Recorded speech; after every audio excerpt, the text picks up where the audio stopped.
and to the beneficiaries herein named, I bequeath the remainder of my estate in equal trust. This is being contested. The flowers at a Kwan funeral cost more than most people's weddings. They smell like money and cut stems and the specific silence of people performing grief they have already rehearsed. Adaeze Okonkwo stood outside the gates of the Kwan family estate and watched black cars arrive in a sequence so choreographed it felt like theater. She had dressed carefully, a structured black dress, no jewelry except the small gold earring in her left ear that Jae-hyun had bought her in Lagos, the one she had worn every day for 3 years without telling him what it meant to her. She had arrived on time. She had her identification. She had a letter from the family attorney confirming her right to attend. The gate guard took one look at her and made a phone call.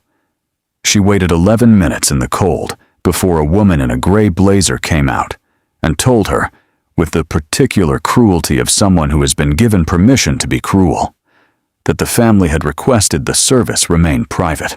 Family only. "I have a letter," Adaeze said. "I understand," the woman said. "The family's decision supersedes it." She could have fought it, Adaeze thought. She could have made them say it louder, in front of everyone arriving, in front of the cameras positioned discreetly at the gate. She could have turned it into the scene they were afraid she would turn it into. But Jae-hyun had taught her something about power. The most dangerous move is always the one the other side didn't prepare for. So she nodded. She turned around. And she went home. And she waited, because she knew something they didn't. She knew what the will said. If you found your way to the Velvet Empire, welcome. Stay until the end of this one. This story asks something of you, and it pays back everything it asks. The attorney's name was Mr. Yoon, and he had the expression of a man who had seen enough Kwan family business to be permanently tired. His conference room was on the 14th floor of a glass building in Gangnam, and by the time everyone was seated, the silence in the room had its own texture, thick and cold and deliberate. Kwan Unja, the family matriarch, sat at the head of the long table, as though she had always been the head of every table in every room she had ever entered. She wore black without a single concession to grief, no redness around her eyes, no tremor in her hands. She had survived worse than loss. She intended everyone in the room to know it. Her daughter sat to her left, her husband's brother to her right.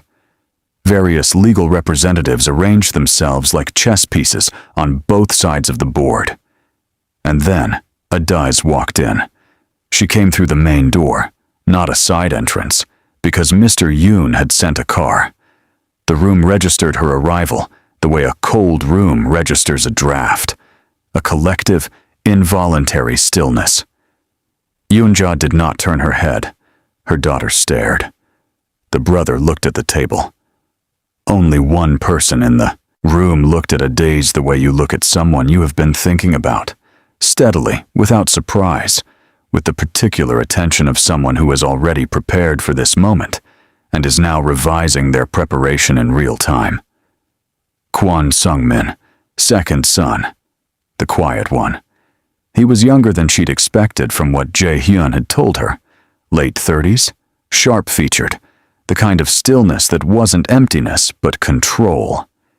He wore his grief the way he wore his suit, fitted, contained, giving nothing away. But his eyes moved when she sat down, tracked her the way someone tracks a fire they haven't decided what to do with. She's not fragile, he thought. That's going to be a problem. Mr. Yoon cleared his throat and began. The will was thorough. The family received what they expected. The estate, the majority of the Kwan Group holdings, the investments. Standard patriarch language, standard dynasty language. The room began to relax in small increments. Then Mr. Yoon turned a page. To Miss Adaeze Chidenma Okonkwo, he read, and the temperature in the room dropped. I bequeath full controlling interest in Kwan Pacific Holdings, comprising 43% of all overseas subsidiary operations, in recognition of services rendered and in trust of her full understanding of the structure of these holdings and what they contain. The silence that followed was not the silence of shock. It was the silence of people doing calculations very quickly. Yoonja's face did not move, not a muscle. That was how Sung Min knew she had known this was coming, because his mother's only tell was stillness this complete, and it was not the stillness of surprise. It was the stillness of a woman activating a plan she had already built. He looked at Adas. She was looking at Mr. Yoon. Her hands were flat on the table. Her breathing was even. She already knew, Sung Min thought. She came here knowing exactly what this room was going to do to her. She came anyway. This is being contested, Yoonja said. Her voice was perfectly level. Immediately. That is your right, Mr. Yoon said. It's not just a right. Yoonja stood, slowly, with the grace of someone who has never been required to rush. It is what is going to happen. She left the room without looking at Adas once. Everyone else followed, in the specific order of their loyalty, which told you everything. The daughter, the brother, the legal team, the assistants, until it was just Ades and Sung Min and Mr. Yoon pretending to organize papers. The elevator arrived with a soft chime. Sung Min held the door. Ades stepped in. He followed. They stood on opposite sides of a mirrored box descending 14 floors, and neither of them spoke for the first 9 of them. She sent you, Adaisi said. Not a question. Not yet. A pause. She will. I know. 4 floors left. He told me, Adaisi said, that when this moment came, you would be the one worth talking to. He said, send Sung Min, and at least the conversation will be honest. Sung Min said nothing. The elevator opened. They stepped out into a marble lobby and cold Gangnam light, and Ades pulled her coat closed and turned to face him directly. When she does send you, she said, I'll be ready. She walked out through the main doors into the gray afternoon, and Sung Min stood in the lobby and did not move for a long time. Why did he tell her that, he thought. Why did he trust her with that before I even knew what was in the will?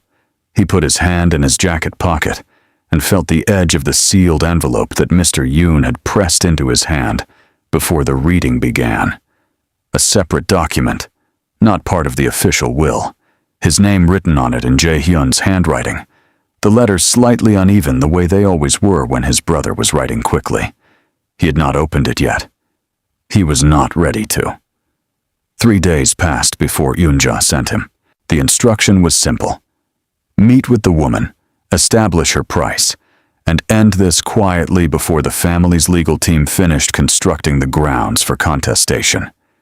She had said it the way she said most things, as a direction of weather rather than a request from one person to another. It will rain. You will handle this. Sung Min requested a meeting. Adaisi's attorney responded within the hour with one condition. She would meet at the Kwon estate, in Jae-hyun's private study. She needed access to documents her legal team required. If that was agreeable, she would come the next morning. She's asking to walk through the door they shut in her face at the gate, Sung Min thought. She's asking for it in writing. She's making us formally invite her in. He agreed. She arrived at 9 in the morning in a dark coat and low heels, a leather portfolio under one arm, and she walked through the main entrance of the Kwon estate as though she had every right to, which, as of 4 days ago, she arguably did. Sung Min met her in the foyer.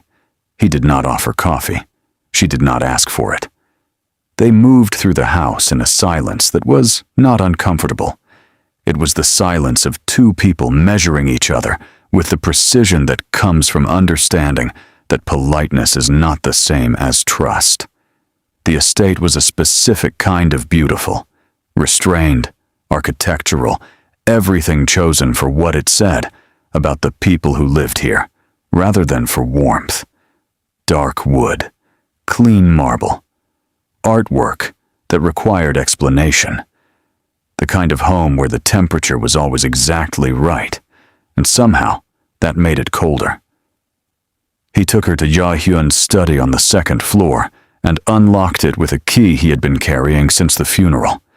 She stepped inside, and he watched her absorb the room, not dramatically, not with the visible emotion of someone seeing a dead man's space for the first time. She moved the way someone moves through a room they already know the emotional geography of. She went directly to the filing cabinet on the right wall, opened the third drawer, and began locating the documents she had come for. She has been in this room before, he thought. She knows where everything is. He was standing near the bookshelf when he saw it. On the corner of the desk, positioned with the particular deliberateness of something that had been placed there and left there for a reason, was a framed photograph. Lagos, from the quality of the light. A beach somewhere, late afternoon gold. Jae-hyun laughing at something off camera. And beside him, a Dace, looking not at the camera but at his brother, with the expression of someone watching something they love and not caring who sees it. It was the only photograph in the room. Sung-min looked at Adai's. She had stopped moving. She was looking at the photograph from across the desk, the documents loose in her hands, and she was very still. She didn't pick it up. She didn't speak. She just looked at it for a long moment, with an expression that was too private for the room they were standing in. And Sung-min understood something shift in his own comprehension of what was happening. Not the legal situation, not the family politics, but the actual human story underneath all of it. My brother was not hiding her, he thought. He was keeping her out of the line of fire. Those are not the same thing. I have everything I need, Adai said. Her voice was level. She closed the portfolio. We should talk, Sung-min said. We should, she said, but not here, not in his room. She walked out and he followed, and neither of them mentioned the photograph. But what happened next changed everything. They sat in a small drawing room off the main corridor, neutral ground, neither his space nor the territory she had just claimed, and Sung-min said what he had been sent to say. The family wants to resolve this without litigation. No. That means a figure, something that makes the stake transfer unnecessary. Adai's looked at him for a moment, the way you look at someone who has said something slightly beside the point. Sung-min-si, she said, and the Korean honorific in her mouth was deliberate, a signal that she had paid attention, that she was not an outsider performing outsiderness. What do you think the stake is worth to me? Significant capital, overseas holdings, liquidity. I don't mean financially, she paused. Your brother built that structure around those holdings for a reason. Whatever that reason is, the stake is my protection. You can't buy that from me because you can't replace it with money. The sentence landed in the room and settled. She knows, he thought. Or she suspects. She knows the holdings are more than assets. What did he tell you? Sung-min asked. Enough, she said. And he told me to trust you if you ask the right questions. Is that a right question? It's close. She stood. I'll be in touch through the attorney. But I think you already know this isn't going to resolve the way your mother has planned. She left. He sat in the drawing room for a long time with the sealed letter in his pocket, and a feeling building in his chest that was not quite guilt and not quite grief, but lived somewhere between them. Before we continue, let me speak to you directly for a moment. If you are part of this Velvet Empire family, then you know that the stories we tell here are never just stories. They carry something real. And I want to take a breath right here in the space between what has already happened and what is coming, and speak a blessing over your life. Wherever you are watching this, whether it is morning and you are starting your day, or late at night when the world has finally gone quiet. I want you to know that you are seen. May your health be protected and restored in every place where it has been weakened. May no sudden harm come near your household. May peace settle into your home the way good light settles into a room, fully, without leaving corners in shadow. May every financial door that has been closed begin to open. May your children and grandchildren be covered, guided, and given the wisdom to make choices that lead to lives they are proud of. May any hidden grief you are carrying begin, slowly, to lift. May this year give you something you stopped asking for because you stopped believing it was possible. Just like Adize, who walked through a door that had been shut in her face because she knew what she carried had weight. May you walk through every door that was meant for you, regardless of who tried to turn you away. If this blessing landed somewhere real for you, type Amen in the comments. And if you haven't yet joined the Velvet Empire family by subscribing, do it now. It keeps these stories coming, and I promise you, what is coming in the second half of this one is worth staying for. Now, back to the fire. He opened the letter on a Thursday evening in his brother's study, alone, with the door closed and no lights except the lamp on the desk. He sat in Jae-hyun's chair, something he had not permitted himself since the funeral, and broke the seal carefully, as though the envelope might be the last thing his brother ever gave him with any real weight behind it, because it was. The letter was 2 pages, handwritten. The first page was private, personal, the kind of things brothers say to each other only when they have run out of time, and Sung Min read it once and did not read it again. The second page was different. The subsidiary, Jae-hyun had written, is not just an asset. I need you to understand what I'm about to tell you, and I need you to believe that I protected this information as long as I could, and that protecting it is the only reason Adize is still safe. For 11 years, Kwon Pacific Holdings has been used to process capital flows for a man named Baek Tae-yang. You know the name. You have met him at dinners. You have shaken his hand at the events our family attends.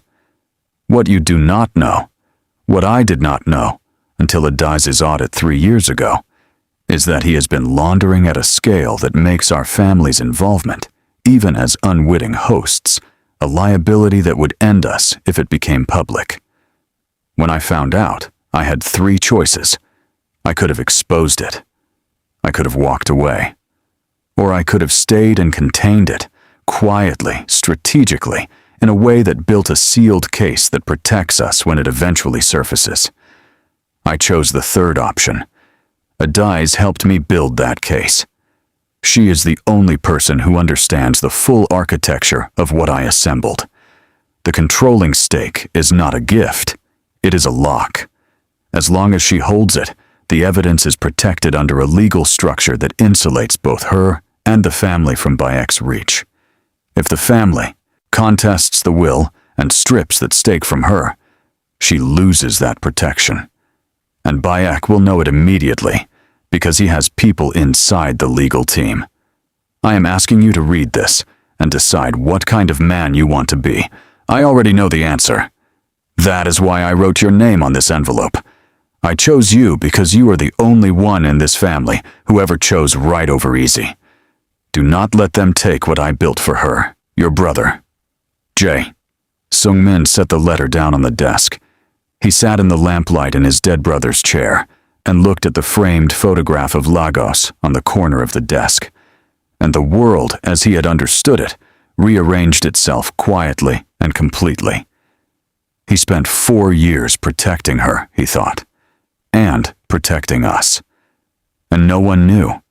He carried all of it alone, and he never said a word, because saying a word would have collapsed the whole structure. He picked up his phone. He called Adize. She answered on the second ring. I read the letter, he said. A pause. Then, All of it? All of it. Another pause. Longer. When she spoke again, her voice was different, not softer exactly, but something had come out from behind the control. Did he tell you about the audit? What I found? Yes. And Beck? Yes.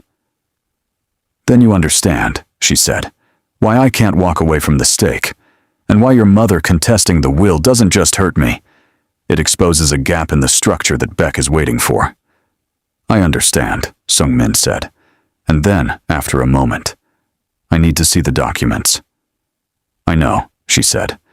I've been waiting for you to ask. They met the next morning at her apartment, a clean, high-ceilinged space in a building in Mapo that felt nothing like the Kwon estate, and everything like a person who had built her life according to her own logic rather than anyone else's expectations. Books in Igbo, English, and Korean, a small photograph of a woman who must have been her mother, on the shelf. The Lagos earring on the small dish by the door.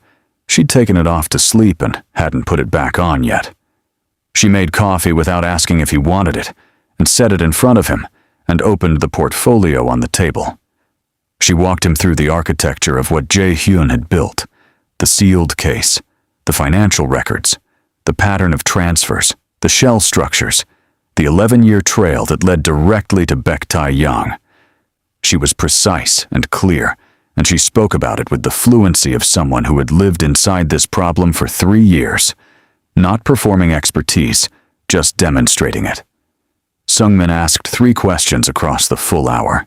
Each one went deeper than the last. Each time she answered completely, without hedging.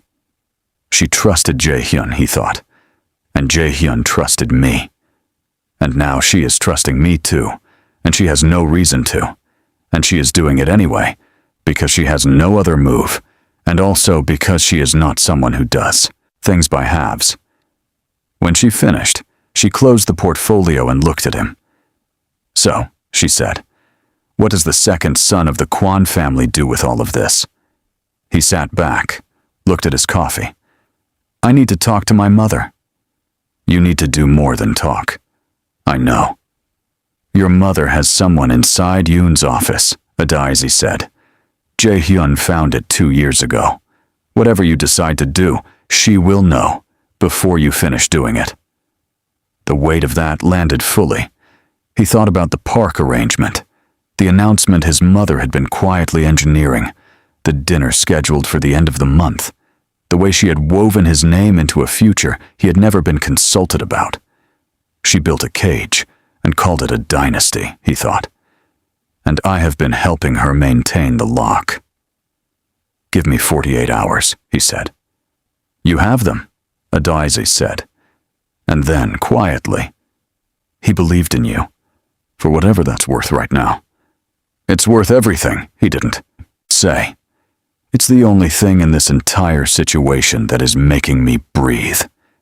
He left her apartment and the door closed behind him, and he stood in the hallway for a long moment, with the specific feeling of a man standing at the last clear point before the map runs out.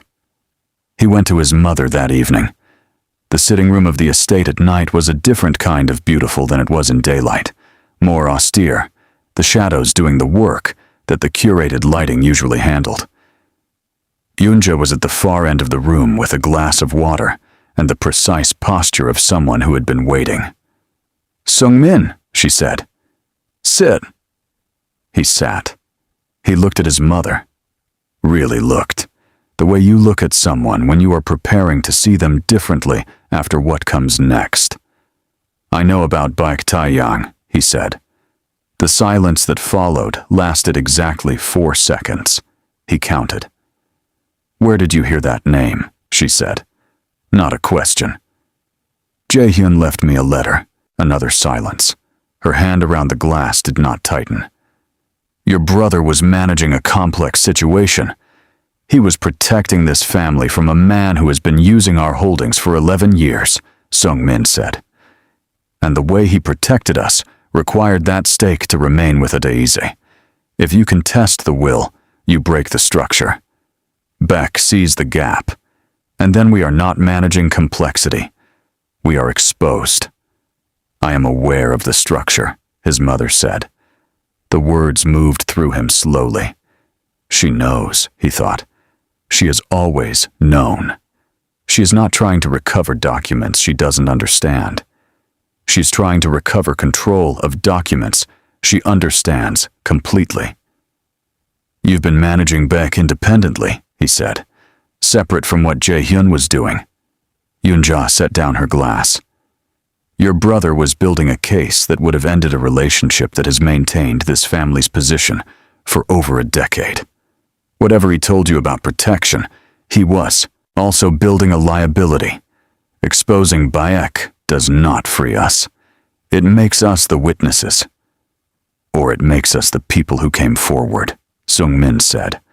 That is a child's reading of how this world works. Or a man's. He stood. I'm asking you to release the will contest. Sever the arrangement with Baek. Do it on your own terms before someone does it for you. And if I don't, then I will do what Jae-hyun asked me to do. He held her gaze. And I will do it with or without your blessing. The room held them both in its expensive silence, and Eun-ja looked at her son with an expression he had never seen on her face in 38 years. Something that was not quite fear, not quite respect, but something adjacent to both. The park announcement is in 5 days, she said. Cancel it. You are asking me to dismantle 20 years of work. I'm asking you to stop, he said. There's a difference. He walked out of the sitting room and down the hall and out of the estate, and he sat in his car in the dark driveway for a long time before he started the engine. She would not do it. He had known before he asked that she would not do it. But asking had been necessary, not strategically, but morally. He had needed to give her the chance to choose differently. She had chosen. Now it was his turn. He called his private attorney from the car. He outlined what he needed. The attorney was quiet for a long time, and then said carefully, Sung-min Si, this will be very difficult to walk back. I know, Sung-min said. Your mother, I know. The Park family will withdraw from the arrangement. Good. A pause. When do you want to move?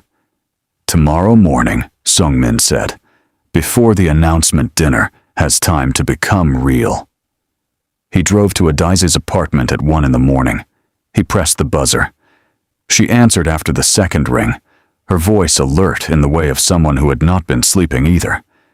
The door opened, and she stood in the frame in a gray sweater, the Lagos earring back in her left ear. She must have put it on before coming to the door, and she looked at him with an expression he could not fully read, which was unusual, because he had become very good at reading her. You didn't have to, she said. I know, he said. She stepped back and opened the door wider, and he walked in, and they stood in her kitchen under the warm light and did not touch, and the distance between them was full of everything neither of them was ready to name yet, grief and relief, and something quieter and more dangerous than either. This is what my brother was trying to protect, he thought, not just her safety. This.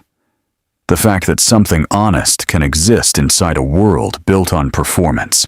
He found it, and he wanted it to survive him. What happens in the morning? She asked. I contact the authorities, he said.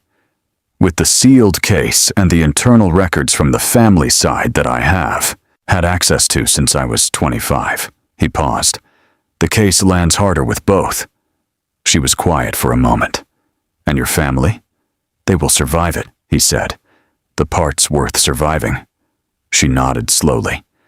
Then she went to the small shelf near the window and came back with the framed photograph. Lagos, the late gold light, Jae-hyun laughing, and set it on the kitchen table between them. I took it from the study, she said. The day we were there, when you went to get your coat. She paused. I didn't think you'd mind.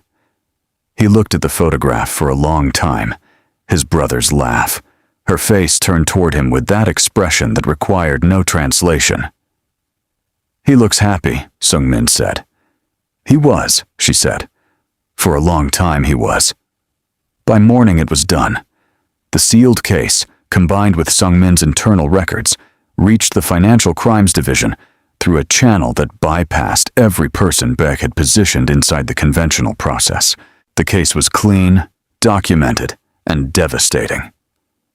Baek Tae-yang's network began to surface over the following weeks in ways that the family's attorneys described as comprehensive, with the particular exhaustion of people watching something collapse at the roots. The park announcement never happened. The Kwon name took damage, significant damage, the kind that redraws a family's position in a world permanently. But the family survived in the form of its legitimate operations, restructured, reduced, and arguably more honest than they had been in 20 years. Yoonja did not speak to Sungmin for 3 months. When she finally did, it was through the attorney, and it was about the estate. He moved out the night he returned from Adaise's apartment and did not go back. Adaise released the controlling stake to the Kwon Group's restructured shareholders 40 days after the legal resolution, as she had always intended, because she had understood from the beginning that what Jae-hyun had given her was armor, not ownership, and she had never confused the two. The attorneys handled it cleanly and without drama. The legal battle closed on a gray morning in April. Sungmin came to her apartment without calling ahead, which was something he had never done, and she opened the door without asking who it was, which was something she had never done, and neither of them commented on this. He had the sealed letter in his hand. He had been carrying it for weeks. "I want you to read it," he said. "The second page. Jae-hyun's part about the holdings. I think you should see how he wrote about it." She took it.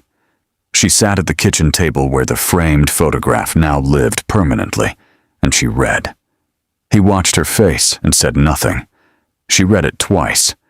Then she folded it exactly as it had been folded and put it back in the envelope and held it for a moment. "He knew you," she said. It was the quietest line of everything, and it landed harder than any of the rest of it because it contained grief and recognition and the specific relief of being known by someone who is gone and leaving behind evidence of it. Sungmin sat down across from her. Not close. Just in the room, finally, with no agenda between them and no performance required and nowhere else to be. They sat like that for a while, with the photograph between them and the morning light coming through the window, the way good light does, fully, without leaving corners in shadow. There is something I have been thinking about since the moment Jae-hyun's will was read in that cold room.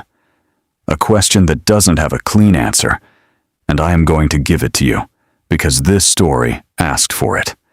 Jae-hyun spent 4 years building legal armor around the woman he loved. He built a case. He structured a protection. He left her something in death that he could not give her in life. And you could call that the deepest expression of love. A man who thought so, far ahead, who cared so completely that he made sure she would be safe after he was gone. But she stood outside the gate on the day of his funeral, in the cold, with her letter, for 11 minutes, while the family he had never made acknowledge her arrived in their black cars. He protected her financially. He never protected her visibly. So I want to ask you, sincerely, was that enough? Is a love that keeps you safe but keeps you secret, a love that builds you armor but never stands beside you in the light, is that love in full? Or is it love with a limit it couldn't name? I don't have the answer. I think the most honest ones among you don't either. Leave your thoughts in the comments. Tell me where you land on this, because I already know this one is going to divide the room. And if this story moved something in you, like the video, and join the Velvet Empire family if you haven't yet. The stories we have waiting are deeper than this one, and they will cost you something good. And sometimes, the ending we fear the most becomes the beginning we needed.